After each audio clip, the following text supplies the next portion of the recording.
noches, Evaristo Álvarez, buenas noches, y David Álvarez González. Recordarán lo que hicieron la semana pasada hablando sobre el efecto nosológico de las ciencias humanas, que se suscitó el tema del tomo 6 del cierre. David Álvarez González, si no me equivoco, le preguntó directamente a Gustavo Bueno si el retraso en la publicación del tomo 6 del cierre se debía a cuestiones externas o a cuestiones puramente internas. Lo que no se dijo en antena y que luego se discutió o se habló fuera de cámara es que una de las razones internas por las que el tomo 6 todavía no se había publicado es porque hacían falta obras de nosología especial. Y tenemos hoy aquí a Evaristo Álvarez, que es autor de una de esas obras de nosología especial que se publicó en el año ya 2004, Filosofía de las Ciencias de la Tierra, el cierre categorial de la geología. En esta obra, pues, como su propio título indica, habla sobre el cierre categorial de la geología, y lo primero que vamos a hacer es, si me permiten, preguntarle a Bueno, pues precisamente por esa razón interna que la semana pasada se habló fuera de cámara y que me gustaría que lo explicara aquí un poco. No voy a hacerla yo en su momento, pero bueno, ya está aquí. Sí, la pregunta de David era muy oportuna, y además dijo él que hablaba también recogiendo opiniones ajenas, que efectivamente sale una serie de tomos el año 92-93 y luego se interrumpe aquello y hasta la fecha. Entonces preguntaba que por qué se produjo esa interrupción. Generalmente esta pregunta ya la he oído muchas veces y me la han hecho muchas veces, y la respuesta que han dado muchos, incluso gente próxima de nuestro alrededor, para no decir entorno, ahora, ¿verdad? Pues es esta, que claro que es que yo, una vez hecho esto, dimitía de problemas filosóficos y me dediqué a la política. Bueno, a libros sobre política y a libros mundanos y hablar sobre la felicidad, y sobre cosas banales, en una palabra, ¿no?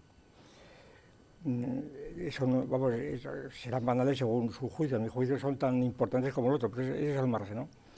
Pero, entonces pero sí, efectivamente el hecho fue así, que se interrumpió. Y entonces yo el otro día di respuestas, pues no sé por qué, una cosa, por el contexto sociológico en que estábamos, di respuestas que tampoco creo que sean impertinentes. Me parece que lo principal que dije es que no había presión por parte del público y que podría estar interesado. Es decir, que yo había advertido, y desde luego hoy lo advierto todavía más, que en general a los científicos no les interesa absolutamente nada esto que harto tienen con su ciencia, cosa que también se explica perfectamente. Que ellos tienen ideas sobre su propia ciencia de carácter, pues, muy general, muy tautológico, o bien se ajustan a esquemas ya hechos de los hechos y los datos, y algunos han leído a Popper o saben algo de esto, pero en fin, es una cosa impresentable lo que dice, ¿no? Y como están metidos en investigaciones ya positivas de su materia, no tienen tiempo a otra cosa, ni lo necesitan además en principio, ni lo necesitan, ¿eh? Esto lo dije yo desde siempre. Es decir, no es que un científico como tal necesite realmente disponer de una filosofía, de hecho la tiene, ¿eh? Pero concretamente de una doctrina nueva en el contexto, pues no la necesita. Puede ganar un premio Nobel sin necesidad de oír hablar nunca de una teoría de la ciencia y menos la de cierre categorial. Bien. Y entonces, esta es una razón también objetiva para explicar ese parón. Pero la razón interna no la había dado. Y al salir de aquí, efectivamente, me dijo, pero ¿cómo no? Y además era la razón que había dado siempre. El otro día expusimos como la teoría de la ciencia, que expusimos hace años con el nombre de teoría de cierre categorial, tenía una parte general y una parte especial, es decir, hablar de la ciencia en general, cualquiera que fuera lo que esto significaba, y luego de cada una de las ciencias. Bien. Y naturalmente en un cuadro que estaba trazado en el tomo primero, pues donde se ponía un cuadro de nosología general y especial, ¿verdad? Vamos, columnas y filas, pues naturalmente se trataba de representar allí la realimentación íntegra de unas cosas por las otras. Es decir, las columnas no se podían rellenar sin las filas y recíprocamente. Era totalmente imposible. Y entonces, efectivamente, yo recuerdo cuando salió los tomos aquellos, pues yo estuve siempre esperando a ver qué pasaba. Porque efectivamente la nosología especial que se hizo en la propia edición del Estatuto, pues era muy rudimentaria, vamos, para que engañarnos.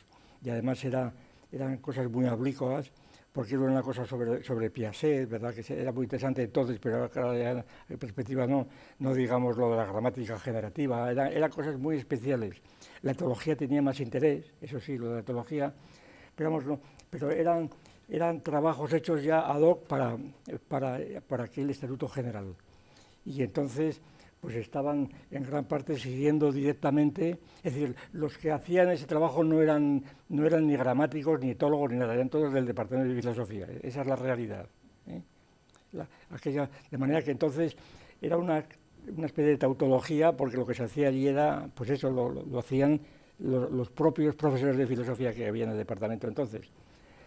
Y entonces yo estuve esperando a que al margen de esto, que fue también muy útil sin embargo, porque ya un poco pues te indicaba la escala donde tenías que ir, las discusiones que teníamos, pues efectivamente era imprescindible. Y entonces pues no se produjeron obras.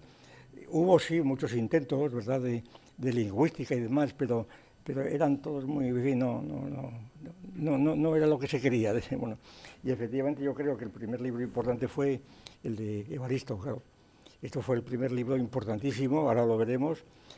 Y luego se han producido otros, por ejemplo, yo creo que tiene mucha importancia todas las cosas de Carlos Madrid, porque es un matemático que está completamente al tanto del asunto y conoce muy bien la cosa, de manera que sí, que hay material, es decir, los ejemplos que yo podía poner de cualquier ciencia en la parte general, pues son ejemplos de alguien que no es científico. Por consiguiente, y siempre me dijeron, hombre, podrías haber escogido lo otro. Bueno, pues ya ves, pues he escogido esto. Eso es evidente de no estar metido en una ciencia determinada. En el caso de Evaristo, del libro de Evaristo, pues la cosa es distinta, porque claro, él conoce internamente todos los problemas de la geología y entonces pone en marcha realmente la teoría del cierre, pero en realidad concreta de una ciencia ya consolidada, etcétera, etcétera. Y esa es la razón, esa es la razón principal.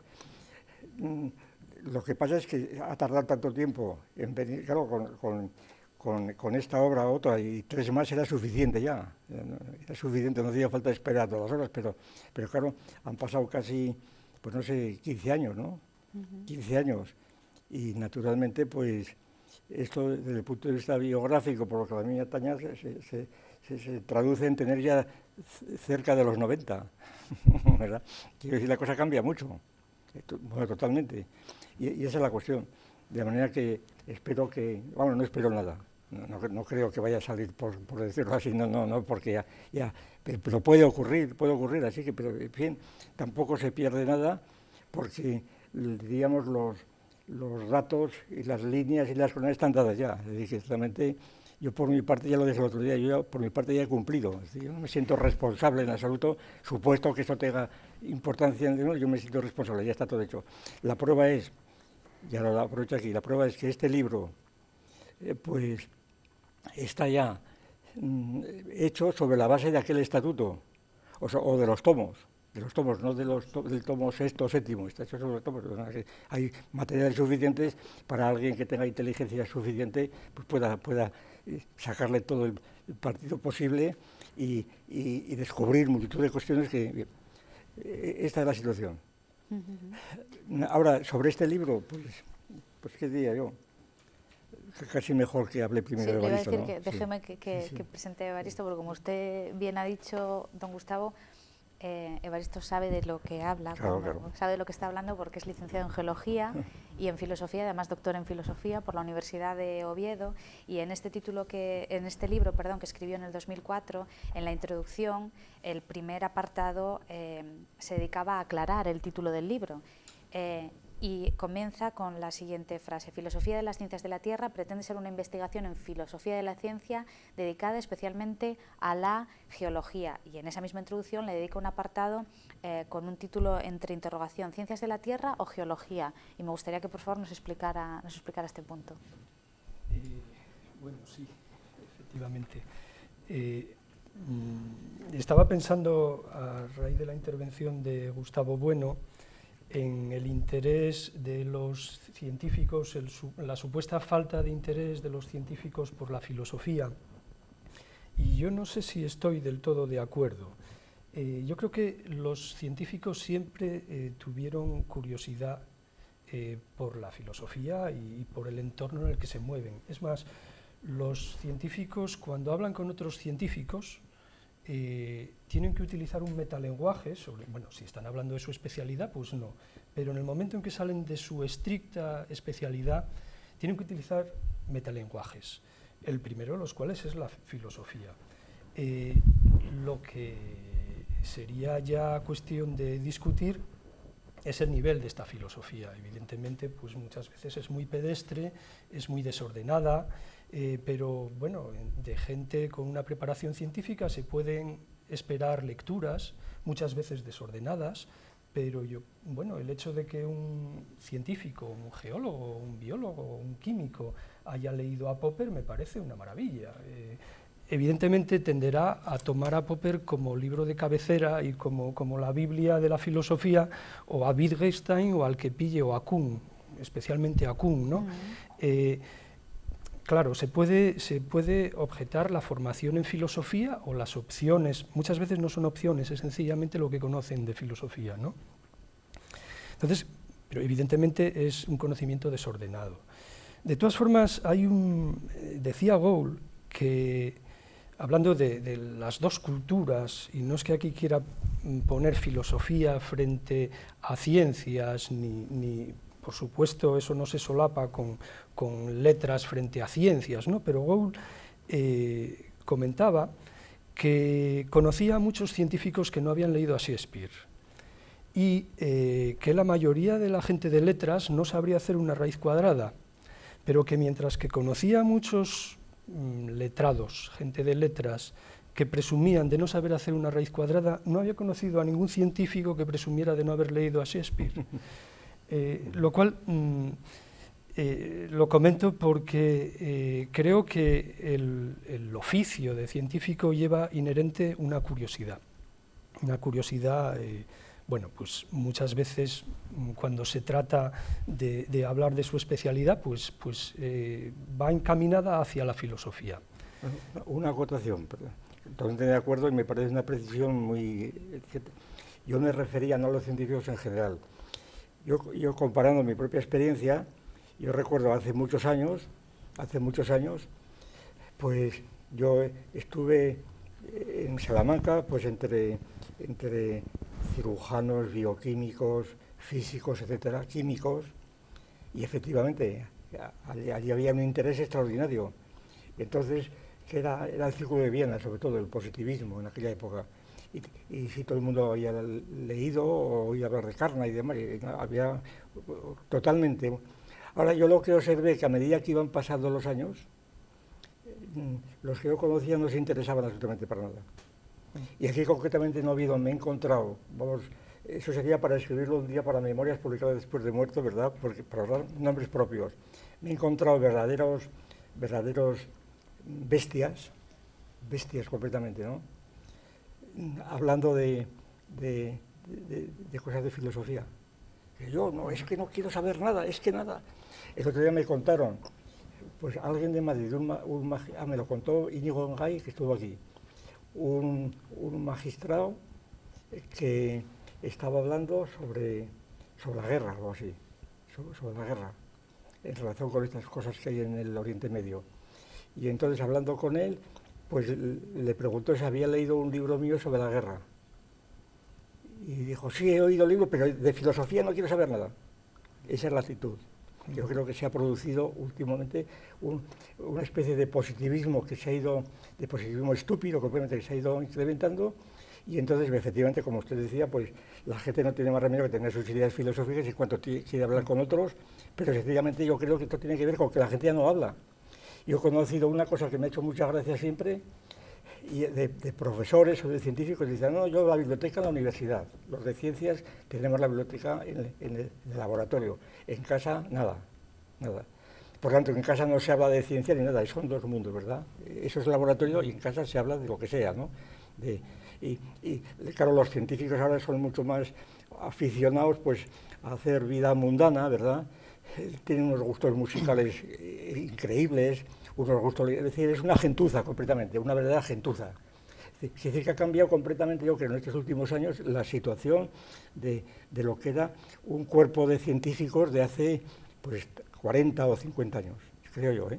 Eso habría que hacer encuestas a ver si es verdad o no.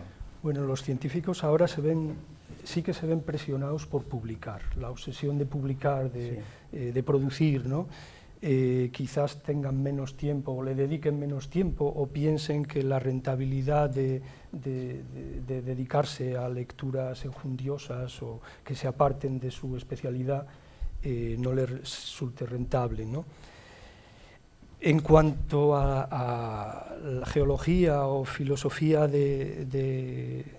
o ciencias de la Tierra, bueno, es un poco, bueno, al estar en el título del libro es casi una provocación, una declaración de principios, lógicamente.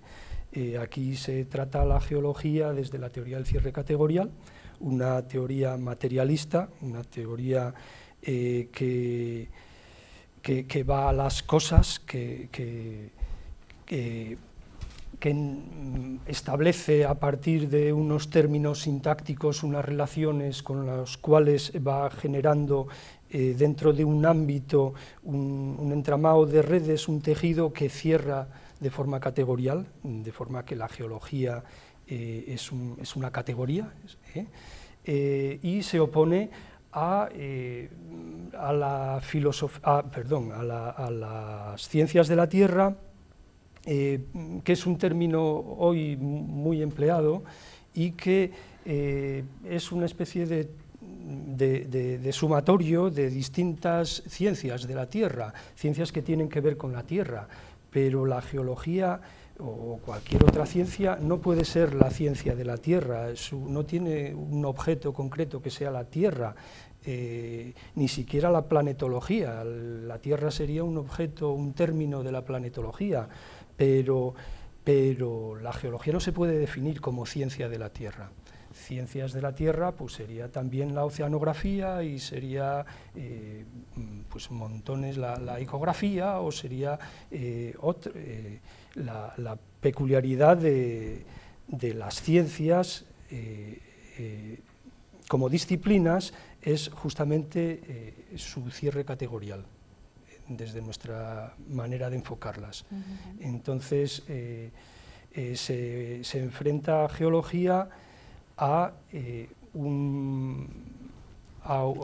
una división del saber decretada, ¿no?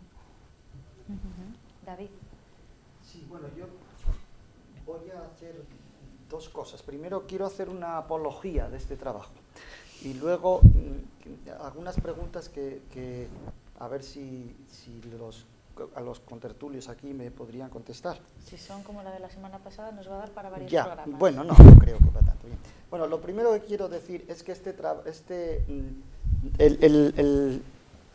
el sentido de la primera parte de lo que voy a decir aquí es que este trabajo yo creo que deja muy clara el interés que tiene la teoría del cierre categorial para el análisis de una ciencia como la geología y para el análisis de su historia, ¿no? Y claro, aquí tenemos la suerte, pero claro, esto es un nivel muy alto, porque claro, es la suerte de tener a una persona que es geólogo, que ha hecho trabajos de geología de campo en La Serena, que luego ha estudiado filosofía, que se ha doctorado en filosofía. Claro, es una especie de, es un lujo, ¿no? Tener una persona con este perfil que puede moverse con en pleno rigor, tanto en el campo de la categoría científica geológica como en el campo de la reflexión y del análisis pues filosófico y histórico, etcétera, etcétera, ¿no? Bien. Y entonces, claro, de este lujo, pues lo que sale es de este perfil del autor, pues sale un producto que, claro, es muy novedoso, muy interesante, que le da la vuelta a muchas cuestiones de la historia de la geología, y la vuelta en general que da la teoría del cierre cuando se aplica a la geología bien aplicada, como está aquí, pues es centrarse en el campo material de la ciencia, centrarse, pues aparecen nuevos héroes, como por ejemplo pues el Smith, el que hizo toda la gran parte de la cartografía de Inglaterra, o Strachey o lo que fuera, y quedan en un segundo plano las discusiones así más, diríamos, teóricas o metodológicas, etcétera, etcétera, que no son tanto, que están sobrevolando la disciplina, las discusiones, por ejemplo, entre neptunistas y plutonistas, o entre actualistas y catastrofistas, etcétera, que los sobrevuelan, pero bueno, que no son la materia misma del cierre y la materia misma de la disciplina, ¿no?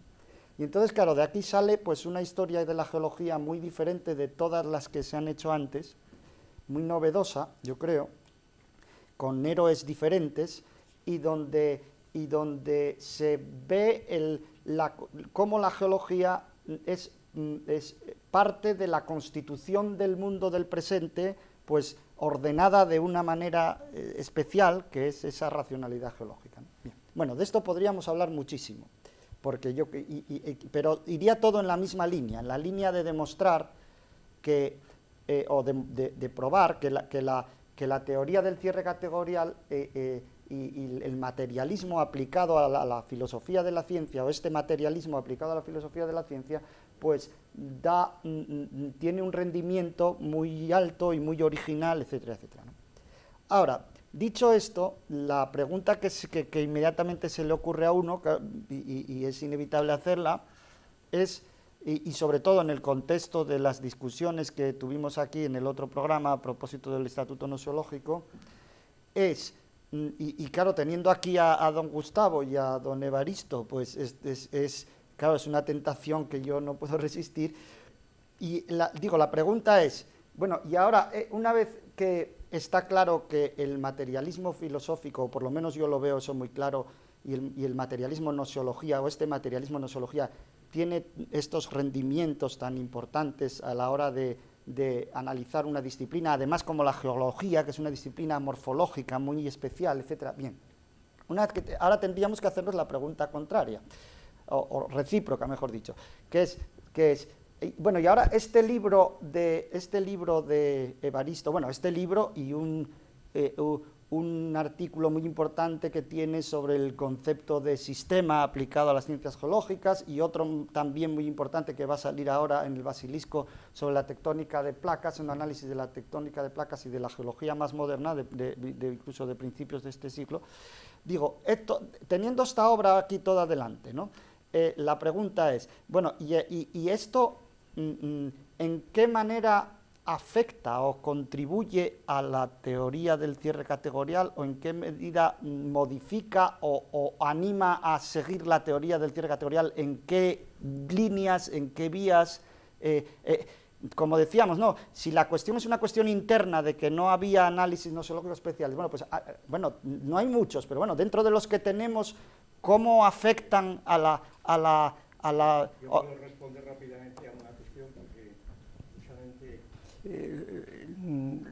si no es suscitada, sí por lo menos corroborada por este libro, y si no explícitamente, sí implícitamente, que además es una cuestión que afecta no solamente creo yo, no solamente a la teoría del cierre, sino a la ontología en general, a la filosofía en general, sencillamente, es una cuestión típicamente filosófica, cuestión que no es tan fácil captar por mucha gente, ¿no? Más o menos es esto, y estoy anticipando uno de los asuntos principales del tomo sexto.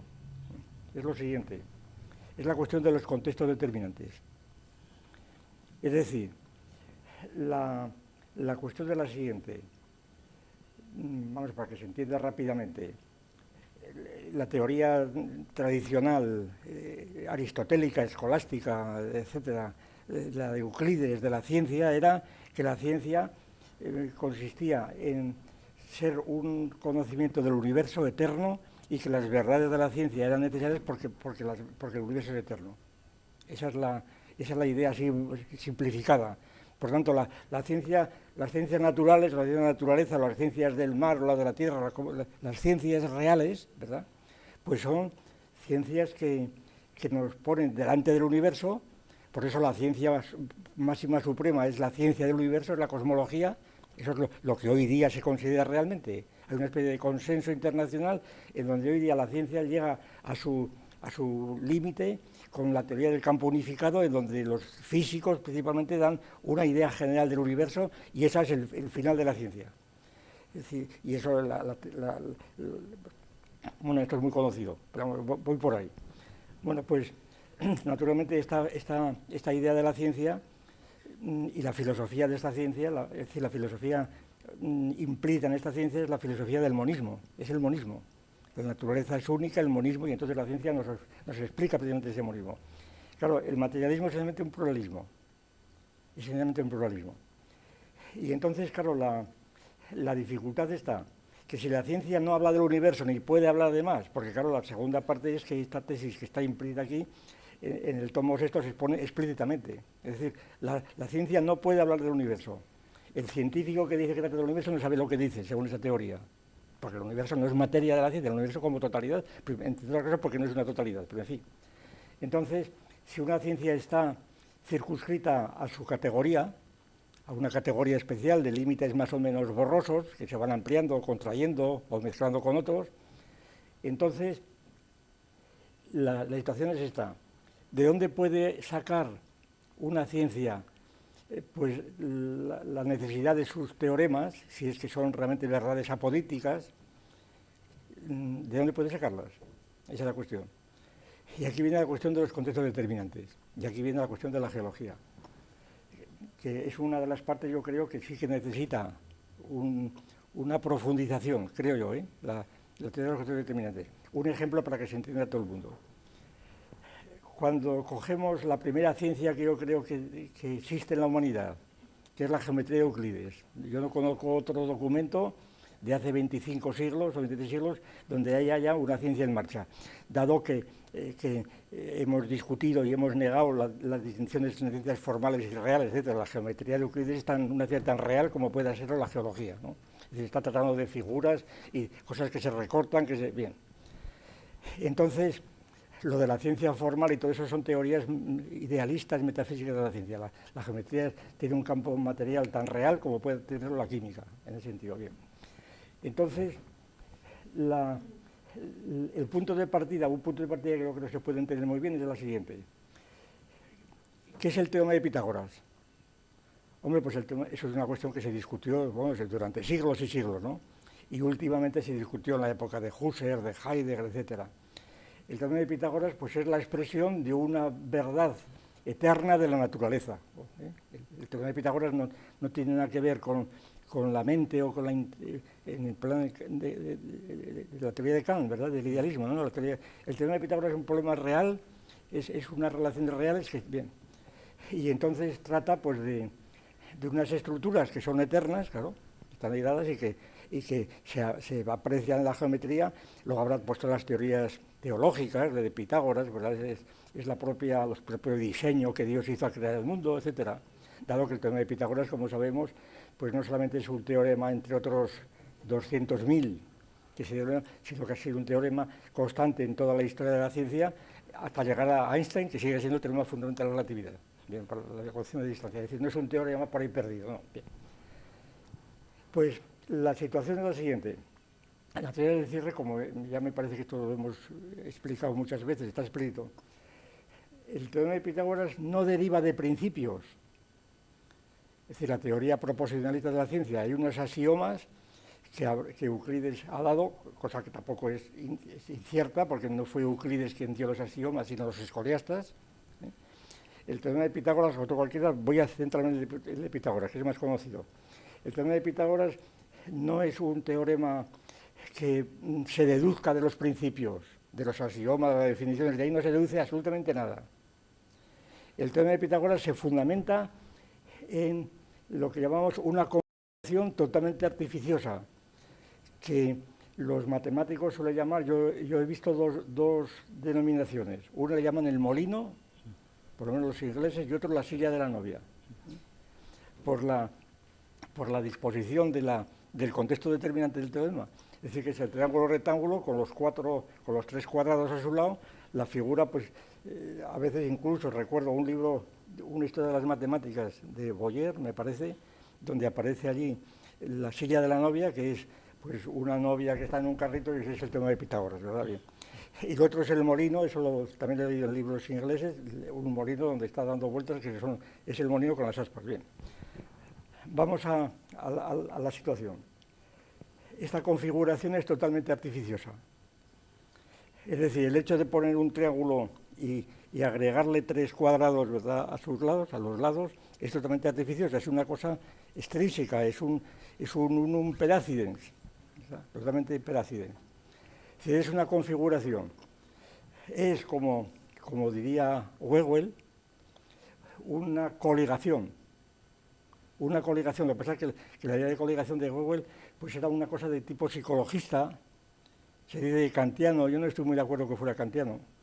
Era más bien psicologista, no, porque no era a priori tampoco.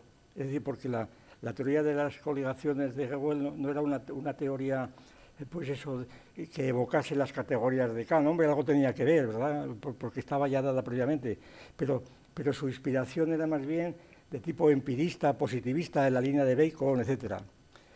Y entonces, esta coligación, pues, sin embargo, de esta coligación es de donde resulta el teorema, con absoluta necesidad. De manera que entonces que el teorema de Pitágoras, este y todos los demás, pues resultan de situaciones que no son a priorísticas o eternas, que te dicen los axiomas de la realidad, sino que son dibujos completamente empíricos, sacados por, pues qué sé yo, por carpinteros o por arquitectos o lo que fuera, ¿verdad? Esto y sale como se inventó el teorema de Pitágoras, en los egipcios, en los babilónicos. Es una cosa puramente empírica y donde resulta que ahí sale el teorema, con necesidad absoluta. Entonces, el problema es... Tenemos que hacer una pausa. Así Sí, que voy a terminar esto y terminamos enseguida. Vale. Nada. Entonces, estas configuraciones pues son las que yo veo en la geología establecidas mediante esos conceptos de formaciones, ¿verdad?, de formaciones, de términos que van organizándose, de concatenaciones, de situaciones que parece que son puramente debidas al azar y que no se deducen de los principios. Es decir, cuando habla de aquellas invenciones de unas columnas de basalto, ¿verdad?, que no son cristales. Claro, aquellas columnas de basalto, pues me están urgiendo, vamos, ya seguimos luego, venga. No, seguimos. No, es que así no se puede hablar. No, Venga, que me estaban dando luego. instrucciones de que no hay pausa, que hoy lo vamos a hacer todo del tirón. Pues nada, pues, Diga. No, ya, venga, que siga adelante. Quiero decir que la incorporación está el primero. Al ver encarnadas ciertas ideas abstractas, como puedan ser, pues qué sé yo, figuras sintácticas o lo que fuera, al verlas funcionando en una categoría concreta, entonces aquello deja de ser una teoría. Y la única manera es probarlo. Y probarlo no por ejemplos ad hoc puestos por uno mismo, ¿verdad?, sino puestos realmente al margen de todo. Y además, puestos en el análisis del propio desarrollo de esa ciencia. Por ejemplo, una de las cosas, por eso la interpretación que hizo Evaristo de la teoría del cierre me parece admirable, porque vamos, es que da en el clavo completamente en lo que a mi juicio debiera dar, y además resuelve los problemas que plantea. Que cuando dice el objeto de la teoría de la ciencia es, pues primero distinguirla de las que no son ciencias y luego de unas ciencias con otras. Y por tanto, pues tiene que discriminar, una teoría de la ciencia tiene que discriminar lo que es ciencia y lo que no es ciencia, y lo que es esta ciencia y no esta otra. Afín, más o menos, en este caso por la cristalografía, la cristalografía, la química, etcétera, otra serie de ciencias que no son propiamente esto. Y que son otro ejemplo también importantísimo, las de configuraciones, ¿no? De configuraciones que son artificiosas, que son contextos determinantes, que son los que determinan la verdad, es la cuestión. Es decir, que la verdad está determinada por contextos empíricos, por así decir, tan empíricos como puede ser una montaña, o una formación que se ha hecho, pues, que se ha hecho porque ha disminuido la temperatura, bueno, por lo que sea, ¿no? Entonces, se ha constituido ahí una configuración que está formada, está la cuestión, la configuración. Por ejemplo, cuando habla Evaristo, porque advierte la importancia del asunto de la causalidad. Claro, la causalidad, cuando se habla de la causalidad en la ciencia, y los tres que cita él, de geólogos, ¿no? De la causalidad se habla con absoluta generalidad. La causalidad es que no hay causa sin efecto, cosas así, pero de eso no se trata. Hablar de que la ciencia es cire per causas, pero ¿de qué causas habla usted? ¿De la causa primera y de la segunda? Entonces, ¿de qué causas habla usted? Entonces, Evaristo también incorpora la teoría de la causalidad, supuesta en la teoría del cierre. ¿Cuál es lo característico de esta teoría de la causalidad? Teoría de la causalidad que yo no he visto, salvo en el caso de Evaristo, no he visto absolutamente, a pesar de que está publicada 40 veces, no la he visto aceptada ni expuesta por nadie, absolutamente por nadie. La teoría de la causalidad que dimos en un congreso de hace muchos años, absolutamente nadie la ha repetido. Es una cosa realmente sorprendente. Pues donde se impugnaba la idea tradicional de causalidad de Hume hasta Reichenbach, la idea de relación binaria, y donde la causalidad aparece como una relación enearia, cuya forma más reducida es I igual a F de H por X. Es decir, la causalidad supone un esquema de identidad previo. Esto es, un esquema de identidad previo. Y esto lo utiliza Evaristo con mucha precisión en muchos ejemplos. Hace falta un esquema de identidad previo. Y la causalidad no tiene sentido sin ese esquema de identidad previo. Y entonces, el determinante causal es lo que da lugar al efecto. Por tanto, el esquema de identidad es condición necesaria para hablar de causalidad. Bien. Entonces, ¿por qué hablo del esquema de identidad? Pues porque en los contextos determinantes pasa lo mismo. Es decir, los contextos determinantes serían, para decirlo rápidamente, volvemos al ejemplo que antes he puesto de Pitágoras. Ahí, el triángulo rectángulo más los tres cuadrados son términos esenciales, son esenciales con esquemas de identidad. El cuadrado es una esencia, identidad, es decir, los cuatro lados iguales, los cuatro ángulos iguales. El teorema de rectángulo tiene el ángulo recto, que es otro esquema de identidad, que es lo que determina el rectángulo de lo que no lo es. En el caso de que son isósceles, que es el primer teorema de Pitágoras, mucho más. Y entonces, los contextos determinantes son agregaciones artificiosas, pero hechas sobre esquemas de identidad previo. Esa es la cuestión. Y esto ocurre, y esto es una de las principales, no hay tiempo de exponerte aquí, pero esto es lo que a mi juicio explica, y yo no veo otra forma de explicarlo, lo que es la teoría de la gravitación de Newton. Es decir, la teoría de la gravitación de Newton, ¿de dónde viene la teoría de la gravitación? Pero que es esto, la idea de la naturaleza, es que Newton ha descubierto el secreto del mundo, aquellos versos famosos, pero vamos, que demuestra muy bien la filosofía subyacente. Dios hizo el mundo y no sabía lo que había hecho, y entonces dijo, hágase Newton, y todo fue luz. Entonces los imbéciles que repiten esta cosa se están creyendo, incluido Einstein, Dios no juega a los dados, ¿verdad? Se están creyendo que la teoría de la gravitación está desentrañando las propias entrañas de la naturaleza eterna. ¿Claro? Y la teoría de la gravitación está fundada, según esto, sobre una configuración completamente artificiosa, hasta que no se demuestre lo contrario, por lo menos un resultado histórico, de los planetas, del sistema solar, una palabra, que son donde se funda la ley de Kepler. Y toda la teoría de la gravitación de Newton está fundada sobre la ley de Kepler. Y entonces el sistema solar está constituido de un conjunto de figuras esenciales, que son los astros, llamadas esencias y sustancias, ¿verdad?, por toda la tradición, y de esa combinación de esos astros que están girando en posiciones dadas que el propio Newton atribuía a Dios, que las había puesto en ese lugar para dar las condiciones esenciales de sus ecuaciones. Entonces la cosa cambia por completo, porque todo resulta que la teoría de la gravitación es la teoría del sistema solar. y de otras cosas asimiladas al sistema solar, pero nada más, y es bastante. Y entonces esto da la vuelta completamente a la concepción de la física moderna y de la física como la ciencia de las ciencias y demás. Es decir, la importancia filosófica de la teoría del cierre es central, totalmente central. Ahora, cada una de las cosas de estas exige una serie de debates internos abundantísimos, porque cosas del cierre de la teoría de la gravitación. Yo llevo 20 años con el asunto y todavía no está terminado, ¿verdad? De manera que esto es lo que quiero decir. Evaristo.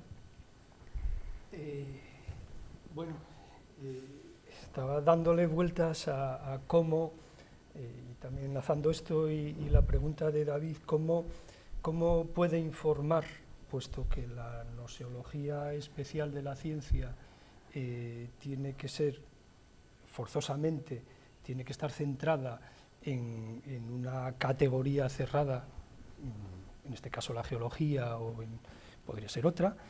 ¿Cómo puede informar esta noseología especial a la noseología general?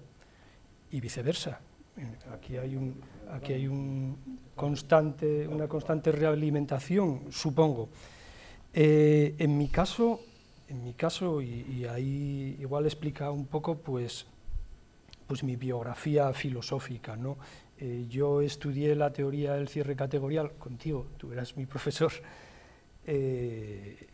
creo que en tercero, la filosofía de la ciencia, y la estudiaba con el bastón de la ciencia que yo conocía, la geología.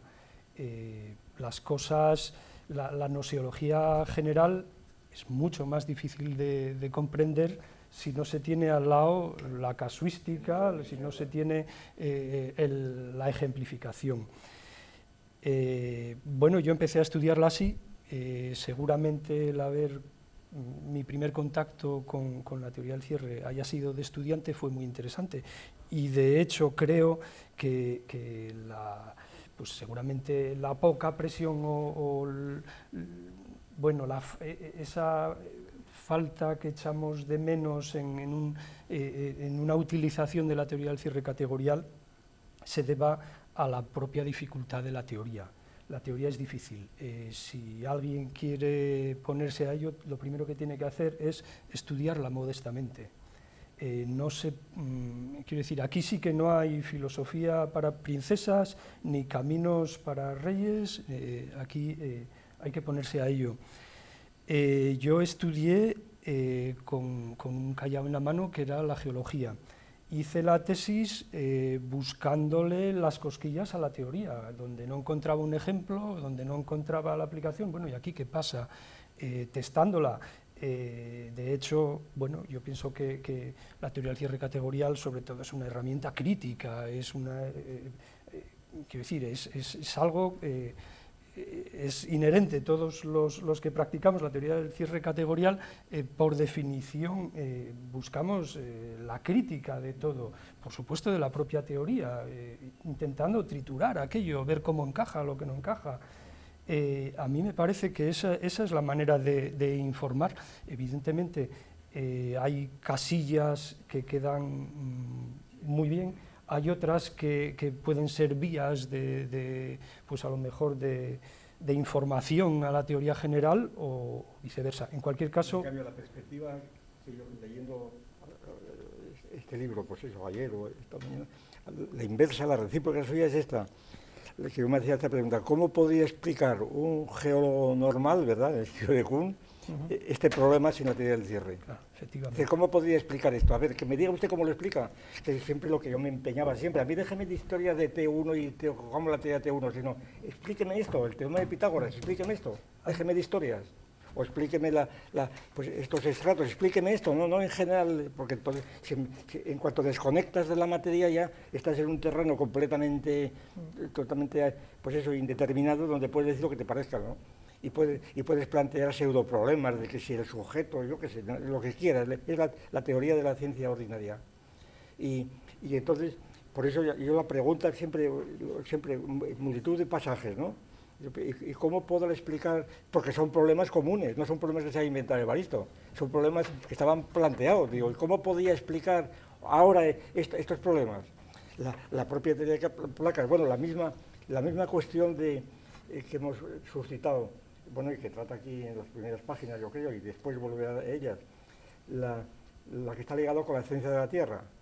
Claro que la geología, pues no solamente trata de la Tierra con mayúscula, del planeta Tierra, ¿verdad?, sino también pues de una prospección geológica de Marte o de la Luna, lo que fuera, de hacer un mapa geológico de la Luna. Claro que es contradicción in términis, porque no es geológica, pero es lo que pasa con la antropología, claro.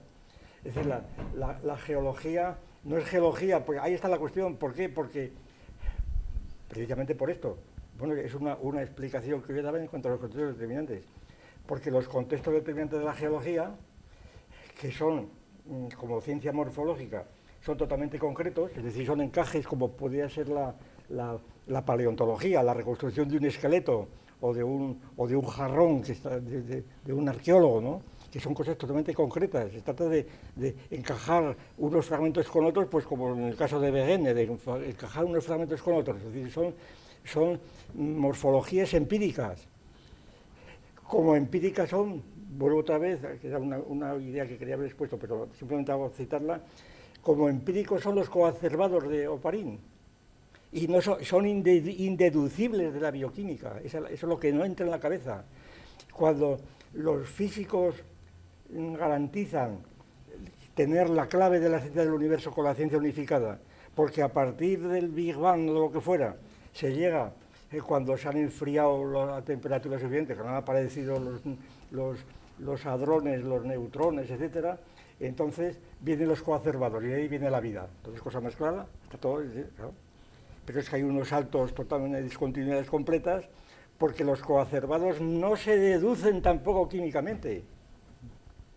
Es decir, no ya la célula, sino el propio coacervado. No se deducen de ahí. Toman unas formas que están ligadas con la teleología después de los organismos, que no se deducen. Es decir, como no se deduce de la física, por las disposiciones que tome pues una formación geológica cualquiera, no se deduce de ahí. ¿Qué son? ¿Debidos al azar?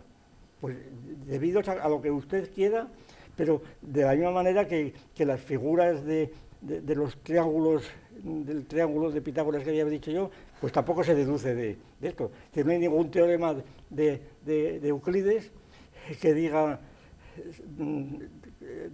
teorema, dado un triángulo, pues hay cuadrados tal y tal, y construye esto. No lo hay. Esto es una cosa que está dada por un dibujante, por un carpintero. Es una configuración externa. Lo que pasa es que la empiria de esa configuración queda totalmente frenada, puesto que los elementos con los que se construye son esencias. Esa es la cuestión, son esquemas de identidad. Y en el caso de la geología, yo creo que si las morfologías que está estudiando en la Tierra, esas morfologías, primero son causales. Causales quiere decir que hay esquemas de identidad. Eso es lo que significa. Es decir, y con causalidad sinalógica, es decir, no solamente isológica. Es decir, con causalidad atributiva, diríamos, es decir, donde tiene que haber un contacto físico, paratético, entre el determinante y el esquema de identidad. Tiene que reunirse, si no sería magia aquello. Y entonces, estos encadenamientos, esa es la idea de cadena, ¿sí?, estos encadenamientos físicos de unas cosas con las otras, estos encadenamientos, ahí está la causalidad, pero como la causalidad está implicando la idea de esquema de identidad, resulta que no se agota en esa cadena empírica, sino que se puede aplicar también a la Luna, al Marte, lo que fuera. Es decir, porque las figuras porque la relación entre lo ideográfico, es otro ejemplo, y también lo trata de Evaristo, la famosa dicotomía de Windelband, ciencias ideográficas, ciencias nomotéticas, es una basura completamente, es una pura basura, dependiente de Aristóteles. Esto ya lo hemos dicho otras veces en el libro de la historia. Es decir, esta distinción que fue decisiva y lo sigue siendo, ¿no? Hay unas ciencias ideográficas como la historia, como la geología, también cita alguna vez, porque tratan de cosas concretas, como es el famoso ejemplo de Ricker, ¿no? La serie de papas del Renacimiento. La serie de papas del Renacimiento es una cadena histórica irrepetible, se ha dado una sola vez. Mientras que las fases de los embriones, la fase del desarrollo del embrión de pollo, pues se da todas las veces que hay un pollo, que se da las fases del embrión. Entonces es una ciencia nomotética. Bueno, la cosa tiene una claridad deslumbrante. Pero claro, los papas del Renacimiento es nomotética, no es que no hay distinción, porque es que la relación causal, por ejemplo, o de sucesión de esos papas implica esquema de identidad. Pues, por ejemplo, el concepto de papa, de sociedad religiosa, de lo que fuera, que es susceptible de ser aplicado a otros lugares. Y entonces, en cada encadenamiento ideográfico están incluidas los esquemas nomotéticos. Es decir, no hay dicotomía, o la dicotomía se plantea de otro modo. Y en ese sentido, claro, la mejor confirmación de estas posibilidades es el hecho de que Evaristo reconozca e incluso cita una cofradía que hay aquí, Anguita, ¿no? Bueno, el geólogo, ¿no? Sí, sí. Anguita sobre este caso donde, claro, por lo que cita Evaristo, pues se ve que Anguita, pues sí había captado el tema, pero no se da cuenta del alcance que tiene, ¿verdad? Porque el hecho de liberar la geología de la Tierra, del planeta Tierra, y empezar a hacer geología de los planetas, claro, pues parece que es, desde el punto de vista gremial, pues una especie de victoria de imperialismo que se extiende, ¿verdad? Se libera del recinto de la Tierra, eso, y va a todo el sistema solar, o a cualquier otro sistema de otra galaxia que esté en condiciones de temperaturas parecidas. Pero claro, la geología probablemente a 100.000 millones de grados desaparece, totalmente como desaparece la aritmética y todo lo demás, ¿no? Es decir, que hace falta la geología y estudio de la Tierra a tantos grados, ¿verdad? Claro, porque es que a otros grados ya no habría Tierra siquiera, en el sentido que tenemos. Entonces resulta que estamos en lo mismo. Todas las figuras que estamos viendo, o que las morfologías que está el geólogo describiendo, que no son deducibles de la química en absoluto, ni de la cristalografía, no son deducibles. Simplemente porque una montaña no es un cristal. Y decir que es un cristal es como decir, también los ejemplos que pone Evaristo, como decir que es un organismo que va creciendo, ¿verdad? Aquello que cita de este geólogo español, ¿cómo se llama? Barba, ¿no? Hay un instituto del Consejo que se llama él. Un instituto del Consejo, Alonso Barba, ¿no? Sí. Que decía que recomendaba taponar las minas para que crecieran los metales. Una vez que estaba la mina agotada, taponarla para que críen otra vez. Esa fue una teoría muy expandida en el siglo XVII. Pues eso es. La obra de Alonso Barba se estudiaba en toda Europa. Eso es, la obra de Alonso Barba, claro. Yo recuerdo que hay un instituto en el Congreso, en el Consejo de Madrid, que se llama Instituto Alonso Barba, de Geología, yo estoy ahí algunas veces. Pues entonces, claro, aquella teoría, claro, es una metáfora. Suponer que las montañas crecen, que los metales se crían, que son organismos vivientes más o menos, pero es exactamente igual que cualquier otra metáfora, ¿no?, que se puede decir. Decir que el coacervado es una reacción química más, pues sí, una reacción química, pero con unas formas tan raras, ¿verdad?, que ya no es un cristal, ya tiene formas redondeadas y tiene poros y tiene flagelos, es una cosa totalmente diferente. ¿Y cómo le sale un flagelo a un ovoide de esos?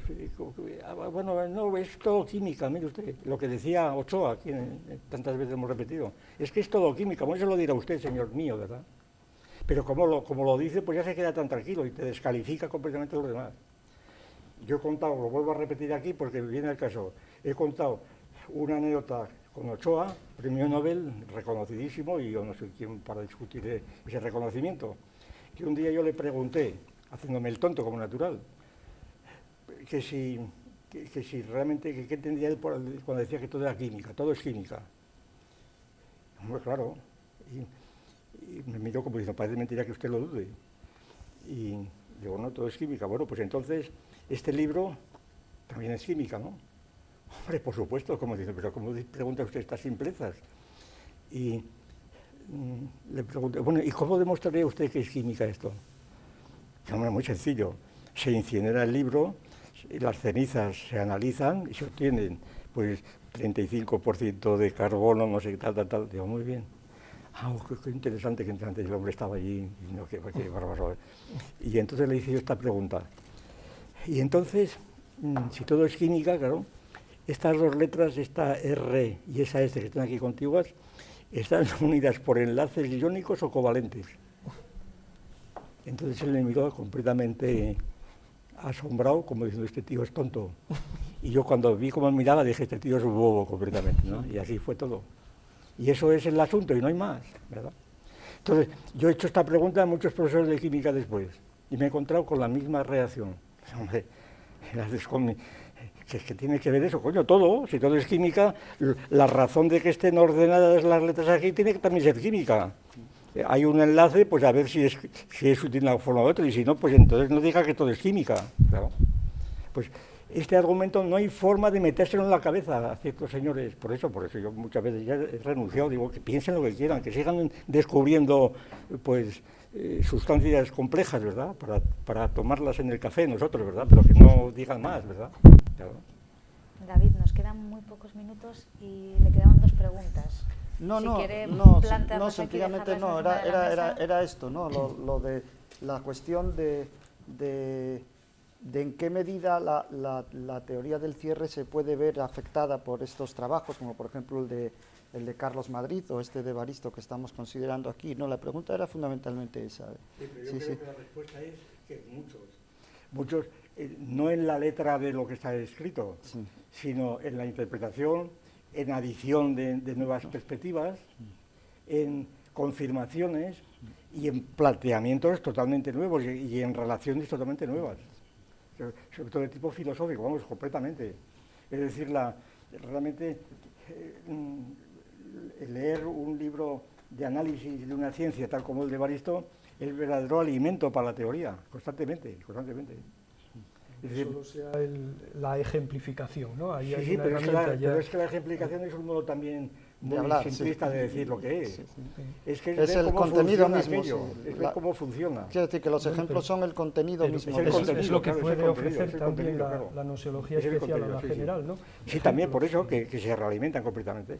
Bueno, y tampoco hay ningún misterio, porque la noseología general está sacada directísimamente de ejemplos muy concretos, es decir, que no es una teoría de las no, está sacada pues, de experiencias con laboratorios, yo recuerdo aquel laboratorio de bioquímica de Salamanca, la cantidad de debates o de discusiones y de conversaciones que tuvimos, ¿verdad? Ya ve por qué, y cuando centrifugas, ¿qué haces con esto? Con lo otro, pues entonces, ahí la teoría para presentar esta se marchaba inmediatamente a la mierda enseguida, ¿no? Es decir, proposición P, aquí este tubo de ensayo está tal, ¿qué tiene que ver ese asunto? Ahí lo que veías era el objeto, que es lo que ha visto Evaristo desde el principio, era el objetualismo, son los contenidos, los términos, no las proposiciones sobre. Es decir, la idea de que la ciencia no es conocimiento, el conocimiento es otra cosa, la diferencia entre epistemología y noseología, que todavía hay muchísima gente, incluso del gremio, sigue creyendo que es una distinción puramente de razón y puramente pues qué sé yo, para enredar el asunto, cuando la cosa es que desanima completamente. Cuando un colega, o sea, mi colega te dice, bueno, a fin de cuentas esa distinción es esencial, es accidental, es puramente un refinamiento, que no es refinamiento, que es esencial, nada. Esto es común. Bueno, pues después de lo dicho aquí tenemos que dejarlo ya, pero antes obligado, que si no lo han hecho, que será en el libro de Evaristo, Filosofía de las Ciencias de la Tierra, el cierre categorial de la geología, que como ya ha quedado patente aquí en esta charla, pues es una obra importantísima dentro del materialismo filosófico. Gracias a todos por acompañarnos, gracias a ustedes por estar aquí y nos vemos la próxima semana. Gracias.